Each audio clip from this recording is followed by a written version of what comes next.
The Screaming Room. It was a cold December evening in the small town of Elmwood, Ohio. The air carried an unusual chill even for this time of year. Families were gathered around their fireplaces, unaware of the events unfolding just outside the city limits. Before we begin, tell me, where are you listening from, and what time is it there? James Carter, a 35-year-old mechanic, lived alone in a century-old farmhouse on the outskirts of town. His wife had passed away 5 years earlier, leaving him to care for their property by himself. The house, though charming, had always given James an uneasy feeling, especially one particular room on the second floor. That night, as James finished repairing his truck in the garage, he noticed something strange. A faint sound, almost like whispering, seemed to be coming from upstairs. He glanced at the clock. 9:17 p.m. Too late for visitors, and definitely too late for his imagination to play tricks on him. Climbing the creaky wooden stairs, James felt the temperature drop noticeably. By the time he reached the second floor, his breath had become visible in the frigid air. The sound grew louder, more distinct now. It wasn't whispering anymore, it was screaming. The source came from the west wing of the house, a part of the building rarely used. Specifically, the Red Room, so named because its walls were painted a deep crimson that seemed to glow faintly in low light. James hesitated outside the closed door. The screams continued, echoing through the hallway. Taking a deep breath, James turned the brass doorknob. The door opened with a slow creak, revealing a scene that would haunt him forever. The room was empty, yet the screaming filled the space with an intensity that defied logic. James's heart pounded as he stepped inside. The wallpaper, faded but still recognizable as Victorian floral patterns, seemed to shift and move in the dim light. Shadows danced across the walls, though no source of movement could be seen. The temperature dropped further, causing James to shiver uncontrollably. He checked his watch. 9:23 p.m. Time seemed to stretch and warp within the confines of the room. The screams changed pitch, becoming more desperate, more human-like. Yet there was no one there, just the empty space and the overwhelming sense of dread. James remembered hearing stories about the previous owners of the house, a family who had lived there in the early 1900s. Rumors spoke of mysterious disappearances and unexplained deaths, but these were just tales, weren't they? Urban legends meant to entertain rather than terrify. As he stood frozen in the center of the room, the screams began to form words. At first, they were indistinct, jumbled sounds, but gradually, they became clearer. "Help me! Get out! They're coming!" Each phrase sent a new wave of fear through James's body. His phone, left charging downstairs, buzzed with a text message from his friend Mark. "Hey, you still up?" the message read. James considered responding, but the phone remained safely downstairs while he was trapped in this nightmare. The buzzing stopped as quickly as it started. The clock on the wall ticked loudly, each second stretching into eternity. 9:28 p.m. The room's atmosphere shifted again, becoming heavier, more oppressive. James's breathing quickened as he realized the screaming had stopped. Complete silence filled the space, more terrifying than the noise had been.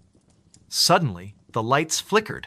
Not the overhead bulb, which had long since burned out, but the very air itself seemed to shimmer and pulse with an otherworldly energy. Shadows detached themselves from the walls, taking on forms that defied description. Shapes that twisted and writhed in ways that shouldn't be possible. James backed toward the door, his movements slow and deliberate. Every fiber of his being screamed at him to run, but his legs refused to cooperate. The temperature continued to plummet, frost forming on the window panes despite the lack of cold air entering the room. At 9:34 p.m., the door slammed shut behind him. The sound reverberated through the house, shaking the very foundations. James spun around, panic rising in his chest. The handle wouldn't budge, no matter how hard he pulled or pushed. The room had sealed itself off from the rest of the world. The shapes in the corners of the room began to move closer. Their forms solidified into something resembling human figures. But not quite. Eyes glowed with an unnatural light, mouths stretched impossibly wide. Whispers filled the air once more, surrounding James on all sides. "Who are you?" James demanded, his voice trembling despite his attempt to sound authoritative. The whispers responded, though no actual words could be discerned. Instead, they formed a cacophony of sound that threatened to overwhelm his senses.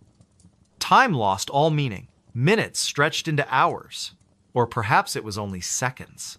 James couldn't tell anymore.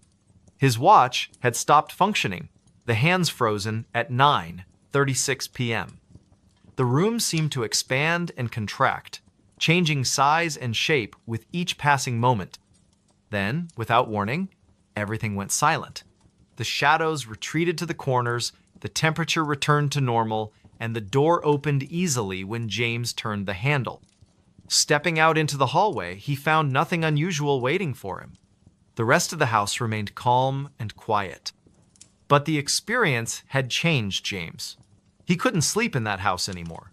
Within a week, he had sold the property and moved to another state. To this day, the current owners refuse to enter the red room. They've boarded it up, sealing it off from the rest of the house. Sometimes, late at night, people walking past the old farmhouse claim to hear screams coming from within, though no one dares to investigate. The legend of the screaming room lives on, whispered among the residents of Elmwood. A reminder that some places are best left undisturbed. The story ends where it began, with a cold December evening in Ohio. But now, whenever someone hears an unexpected sound in the night, they think twice before investigating. Because sometimes, the truth is far more terrifying than any urban legend. Pause here for reflection. Let the weight of the tale settle in the listener's mind. The final word lingers in the air, fading slowly into silence. He wasn't on the guest list. It was a chilly October evening in rural Vermont, where the small town of Willow Creek prepared for its annual autumn festival. The leaves had turned into fiery shades of red and orange, carpeting the ground beneath towering maple trees. The air carried the faint scent of wood smoke mingled with pumpkin spice, creating an atmosphere both cozy and mysterious. Rachel Thompson, a local schoolteacher in her early 30s, had volunteered to help organize this year's event. She stood near the entrance of the community center, clutching a clipboard filled with names and details. The golden hour light filtered through the trees, casting long shadows across the parking lot as families began arriving for the festivities. "Good evening, Mrs. Peterson." Rachel greeted a familiar face, checking off another name from her meticulously organized list. "Your grandchildren must be excited about the haunted house tour tonight." As the line of visitors grew longer, Rachel noticed a tall figure standing silently at the edge of the parking lot. He wore a dark overcoat that seemed out of place in the crisp but not freezing weather. His presence felt different, though she couldn't quite articulate why. Perhaps it was the way he remained motionless while everyone else bustled about, or how his gaze seemed fixed directly on her despite the distance. "Excuse me," came a voice behind her, startling Rachel from her thoughts. She turned to assist another family, but when she glanced back toward the parking lot moments later, the man was gone. Shaking off an inexplicable feeling of unease, she returned to her duties. The festival proceeded smoothly throughout the evening. Children laughed as they navigated the hay maze, couples strolled hand in hand through the pumpkin patch, and elderly residents shared stories around the bonfire. Yet Rachel couldn't shake the image of that strange man from her mind. Several times, she caught herself scanning the crowd, searching for his distinctive silhouette. Around 9 o'clock, as the last scheduled events drew to a close, Rachel began directing volunteers in the cleanup process. The temperature had dropped noticeably, and a thin mist crept across the grounds, swirling around lampposts and benches. Most attendees had already departed, leaving only a few stragglers enjoying the final moments of the celebration. "Rachel," called Mark Harrison, one of the event coordinators, "have you seen anyone still wandering around?" I thought I heard footsteps near the old storage shed. A chill ran down Rachel's spine that had nothing to do with the cooling night air. No, everyone should be accounted for by now. She hesitated, then added, but earlier, there was this man. I never saw him approach the registration table. Mark frowned, adjusting his flashlight beam. That's odd. Let's do a quick sweep of the area before we lock up. Better safe than sorry. They split up to cover more ground, agreeing to meet back at the main entrance in 15 minutes. As Rachel made her way past the deserted food stalls and silent game booths, she couldn't help but notice how different everything looked under the dim security lights. Shadows danced eerily along the building's walls, and every rustle of leaves sounded like approaching footsteps. Suddenly, she froze. There, near the edge of the woods, stood the man in the dark overcoat again. This time, he wasn't merely observing, he was watching her intently, his expression unreadable in the poor lighting.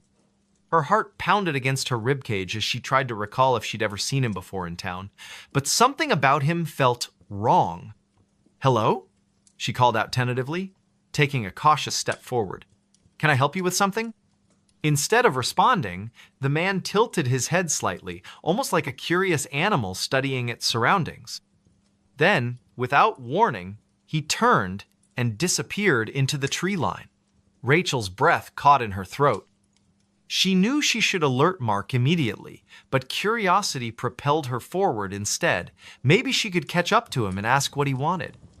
The forest path leading away from the festival grounds felt impossibly darker than it should have been. Moonlight struggled to penetrate the dense canopy above, and Rachel found herself relying heavily on her phone's flashlight app. Twigs snapped underfoot, and the occasional owl hooted in the distance, heightening her sense of isolation. After walking for what felt like 10 minutes, but was probably much less, she emerged into a small clearing. And there, standing perfectly still amidst the encroaching darkness, was the man once more. Up close, she realized his features were remarkably ordinary. Brown hair, average build, plain face, yet somehow profoundly unsettling. His eyes reflected her phone's light in an unnatural way, almost glowing. "You shouldn't be here," Rachel managed to say, her voice trembling despite her best efforts to sound authoritative. "This is private property." For the first time he spoke, his voice low and measured. "I'm looking for someone. They told me I'd find answers here." "What kind of answers?" she pressed, inching backwards slowly. Every instinct screamed at her to run, but she forced herself to maintain eye contact. "Who are you looking for?" He didn't answer immediately. Instead, he reached into his coat pocket and withdrew a photograph. Even from several feet away, Rachel recognized the faded image instantly. It showed a young woman who bore a striking resemblance to herself. Same hair color, similar facial structure. Only the style of clothing suggested it was taken decades ago.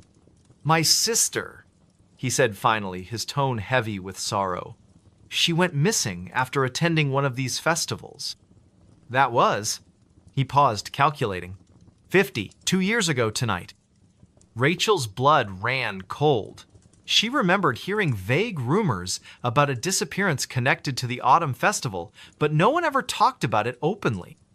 Local legends hinted at supernatural occurrences tied to the land itself, stories passed down through generations but rarely believed.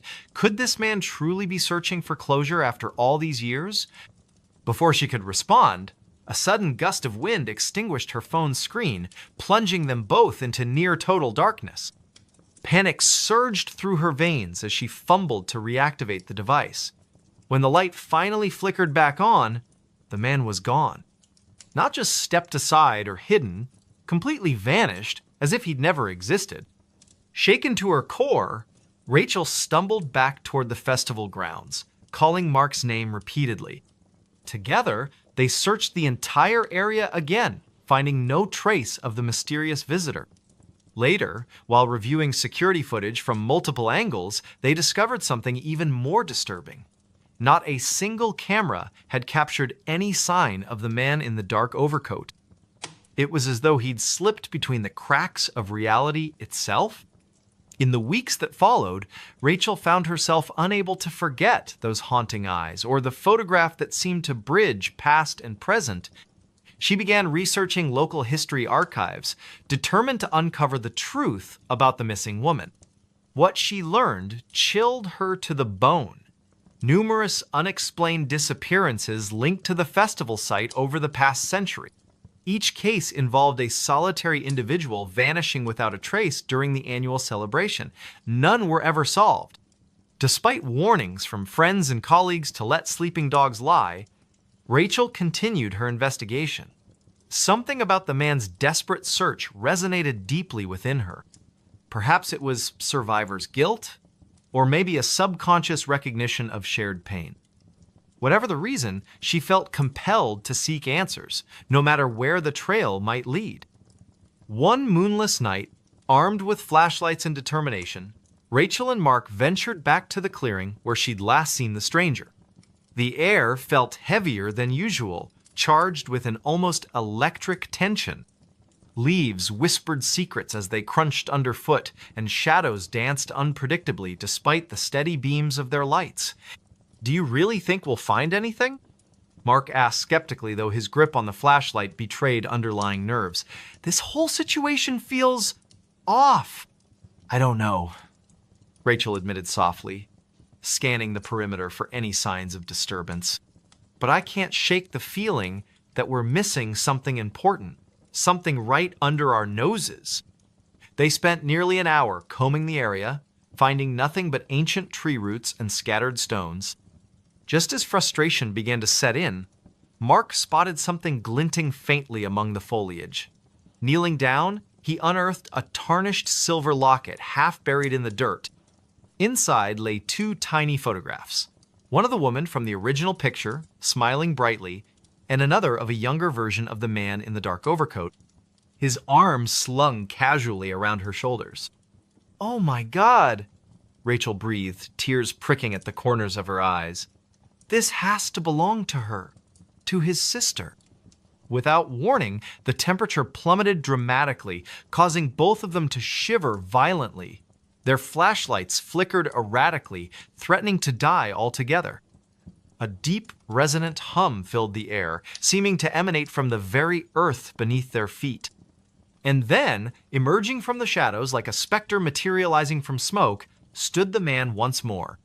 His expression hadn't changed, but his presence felt different somehow, more solid yet simultaneously ethereal.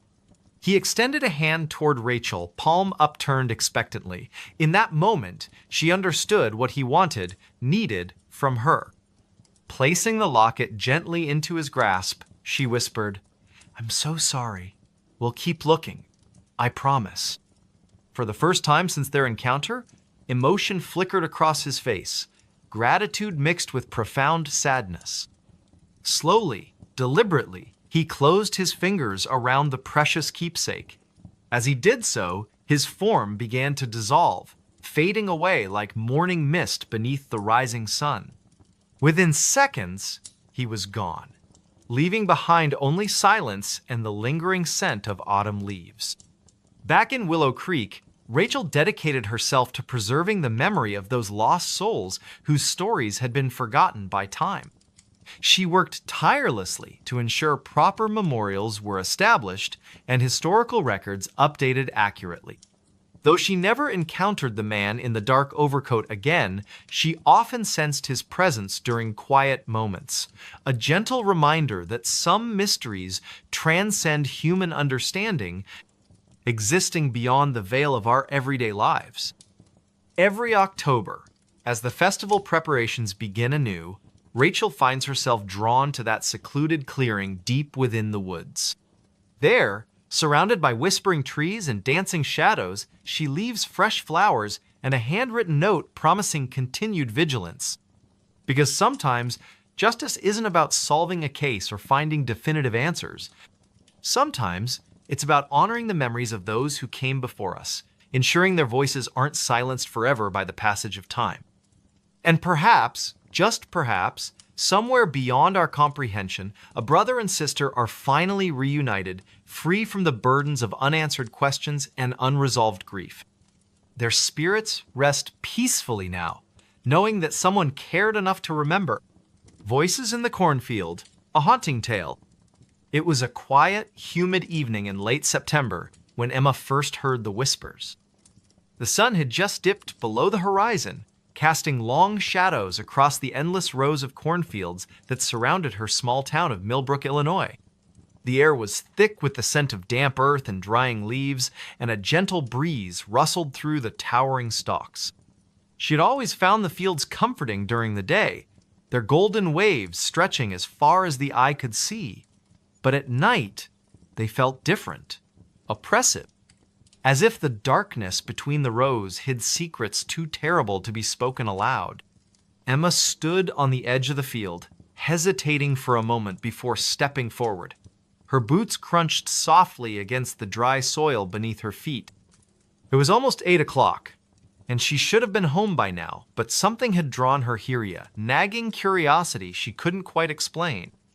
Earlier that afternoon, while walking back from the general store, she'd overheard an old man muttering about strange voices coming from the cornfield. He claimed he'd heard them every night for weeks, soft murmurs carried on the wind like ghostly echoes. Most people dismissed his words as nonsense, attributing it to his age or perhaps too many years spent working under the scorching sun. But Emma couldn't shake the feeling that there might be truth to what he said. The moon hung low in the sky, its pale light filtering weakly through the dense canopy above. Shadows danced around her, shifting unpredictably as though alive. She took another cautious step deeper into the field, her heart pounding in her chest. "Hello?" she called out tentatively, her voice barely audible even to herself. Silence greeted her, save for the faint rustling of leaves overhead. She exhaled slowly, trying to calm her nerves. Maybe this was all just her imagination playing tricks on her after hearing the old man's story. But then, faintly, she heard it all whisper. Barely more than a breath, yet unmistakable. It seemed to come from everywhere and nowhere all at once, weaving through the rows of corn like a phantom thread. Emma froze, her pulse quickening. "Who's there?" she demanded, her voice firmer this time, though laced with unease.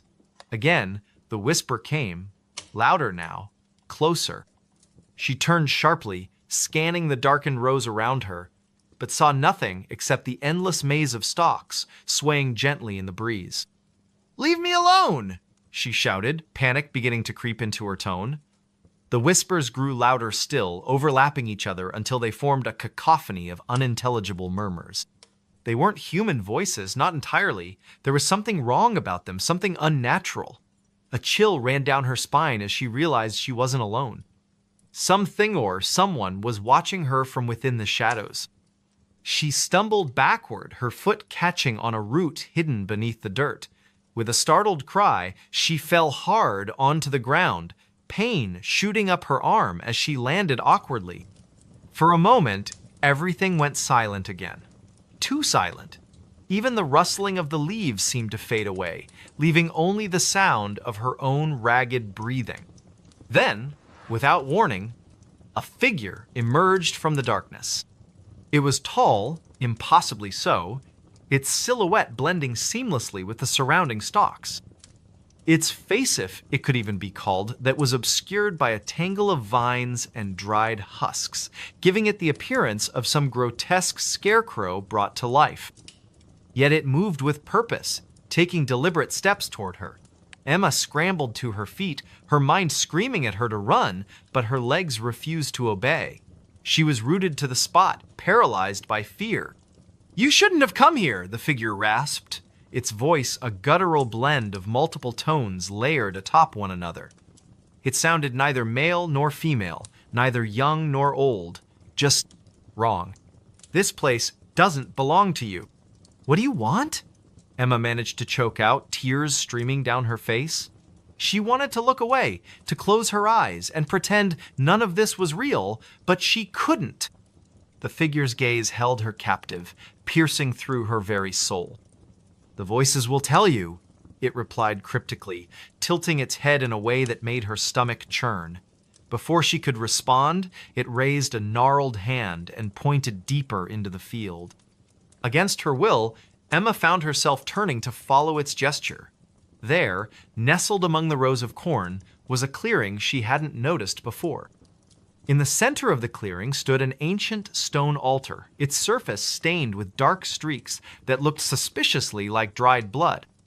Surrounding the altar were dozens of crude effigies fashioned from twisted branches and scraps of fabric, their hollow eyes seeming to stare directly at her. "What is this?" she whispered, her voice trembling. The figure didn't answer. Instead, it began to chant in a language she didn't recognize, the syllables rolling off its tongue in a rhythmic cadence that sent shivers coursing through her body. The whispers returned, louder now, drowning out the sound of the chanting. They pressed in on her from all sides, filling her ears and clouding her thoughts until she could no longer distinguish reality from nightmare. Images flashed before her eyes' faces, contorted in agony, bodies writhing in pain, screams echoing endlessly. She clutched her head, desperate to block out the visions, but they only grew stronger. Through the chaos, one word repeated itself over and over again: reap, reap, reap, reap. And then, as suddenly as it had begun, everything stopped.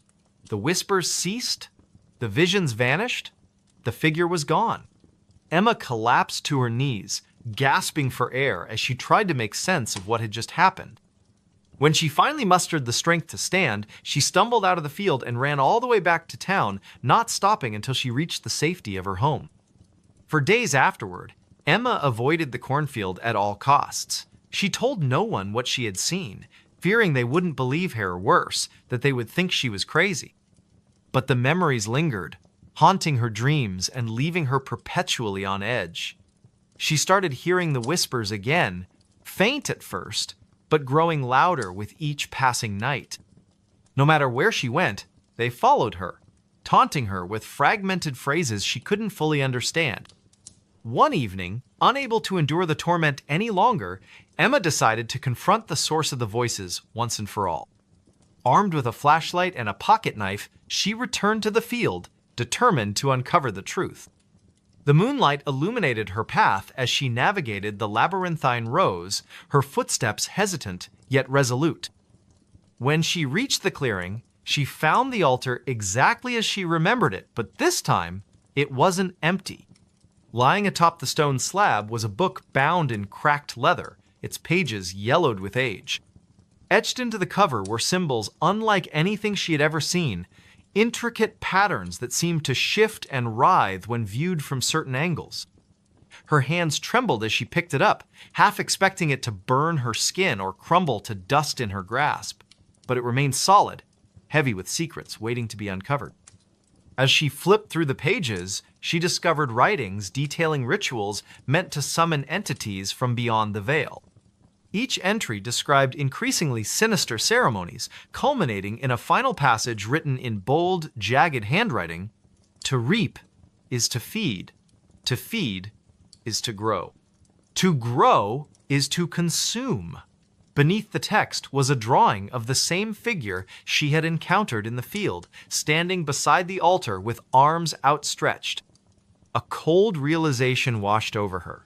This wasn't just some isolated haunting, it was a cycle, a ritual perpetuated by forces far older than humanity itself. And somehow, she had become entangled in it. Before she could process further, a familiar voice echoed behind her. "You've seen enough." She spun around to find the figure standing mere feet away, its presence radiating malice. This time, however, she didn't freeze. Summoning every ounce of courage she possessed, she lunged forward, driving the pocket knife into its chest, or rather, where its chest should have been. The blade passed harmlessly through the air, leaving the figure unharmed. "You cannot kill what does not live," it sneered, reaching out to grab her wrist. Pain shot through her arm as its grip tightened, forcing her to drop the knife. "But you can join us." "No!" she screamed, thrashing wildly in its grasp. Desperation fueled her movements, and she managed to break free, stumbling backward toward the edge of the clearing. Without thinking, she hurled the book into the air, watching as it landed squarely on the altar. Sparks erupted from the pages, igniting a fire that spread rapidly across the dry wood. The figure let out an unearthly shriek, its form flickering like a dying flame. "You don't know what you've done!" it roared, dissolving into smoke as the flames consumed the altar. Within moments, the entire clearing was ablaze, the heat searing her skin as she fled back toward the safety of the town.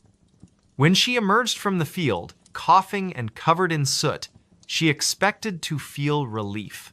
Instead, she felt emptiness, a void left behind by whatever force had been unleashed.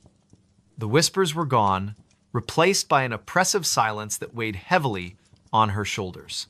She knew deep down that destroying the altar hadn't ended the cycle, it had merely delayed it. Years later, residents of Millbrook would speak in hushed tones about the night the cornfield burned. Some claimed they saw shapes moving among the ashes, their forms indistinct yet undeniably present. Others reported hearing faint murmurs carried on the wind, though no one dared investigate further.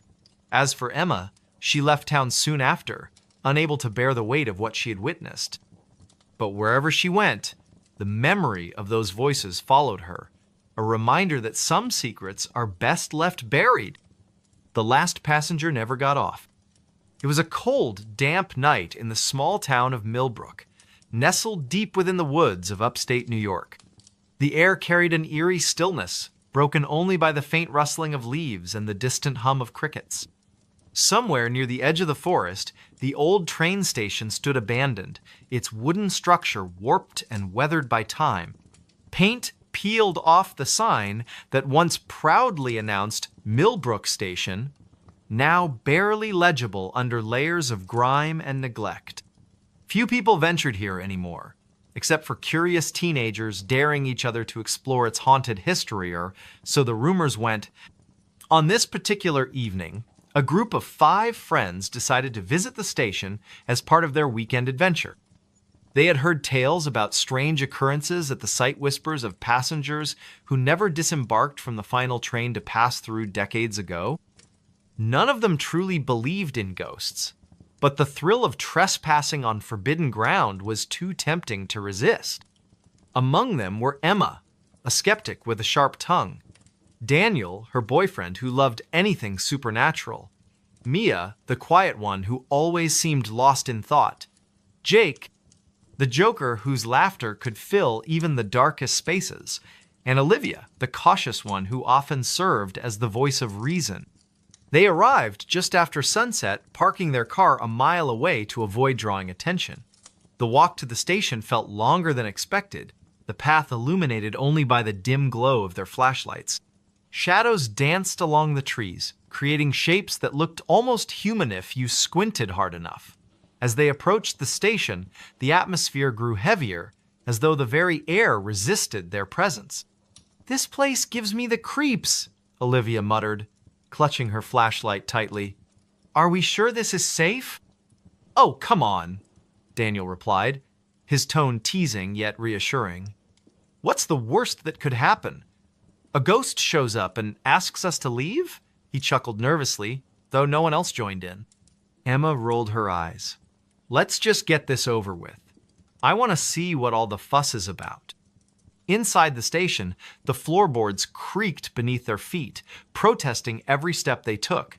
Dust coated every surface, and the scent of mildew filled the air. Graffiti covered the walls, crude messages scrawled by those who sought to leave their mark on the forgotten building.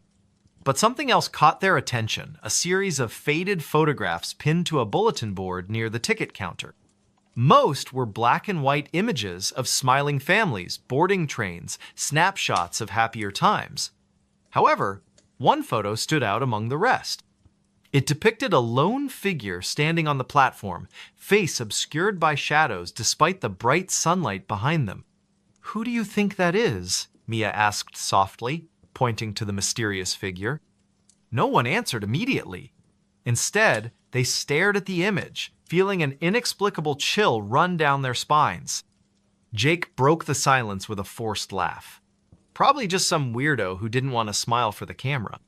But his attempt at humor did little to ease the tension. The longer they lingered, the more unsettling the station became. Strange noises echoed through the empty hall-soft footsteps, faint whispers, the occasional groan of metal shifting somewhere unseen. At first, they dismissed these sounds as tricks of the mind, products of their overactive imaginations fueled by fear. Yet as the minutes passed, the disturbances grew louder, more distinct. "Did you hear that?" Olivia whispered, her voice trembling. She pointed toward a set of double doors leading to the tracks outside. Everyone froze, listening intently. Sure enough, there it was again, a low, rhythmic clanging, like the sound of a bell being struck repeatedly. "That's not coming from inside," Daniel said, frowning. "It's coming from the platform." Against better judgment, they followed the noise, stepping cautiously onto the weathered wooden planks of the platform. The clanging stopped abruptly as they emerged, leaving only the oppressive silence of the night. Their flashlights scanned the area, revealing nothing out of the ordinary. Just empty tracks stretching into the darkness, surrounded by dense woods. Then, without warning, the lights flickered. Not the natural kind caused by faulty wiring or stormy skies, but a deliberate pulsing, as if the station itself were alive and breathing. Each flicker cast distorted shadows across the platform, making it impossible to tell whether something or someone was lurking just beyond the reach of their beams. "What the hell is going on?" Emma demanded, her bravado faltering. Before anyone could respond, they heard it. The unmistakable rumble of an approaching train. "But there aren't supposed to be any trains running here," Mia stammered, clutching Daniel's arm. "It must be a freight train or something," Jake suggested weakly, though he sounded far from convinced. The rumbling grew louder, accompanied by the piercing screech of metal grinding against metal. And then, emerging from the darkness, came the train itself. Its headlights cut through the gloom, blinding them momentarily. When their vision adjusted, they realized something was wrong. The train looked ancient, its paint chipped and faded, its windows clouded with grime. It moved impossibly slowly, as though struggling to stay on the tracks. As it drew closer, the group noticed another detail that sent shivers down their spines. Every single window was dark. No passengers sat inside, no conductor waved from the caboose. It was completely empty, or so it seemed. Okay, Olivia said quickly, backing away. "We need to go. Now." "No arguments here," Jake agreed, already heading back toward the station. But before they could retreat, the train came to a halt directly in front of them. The doors slid open with a deafening hiss, revealing the interior bathed in shadow. From within, they heard a soft melodic whisper that seemed to echo in their minds rather than their ears. "Come aboard!" it urged, gentle yet insistent. None of them moved. They stood rooted to the spot, paralyzed by a mix of fear and curiosity.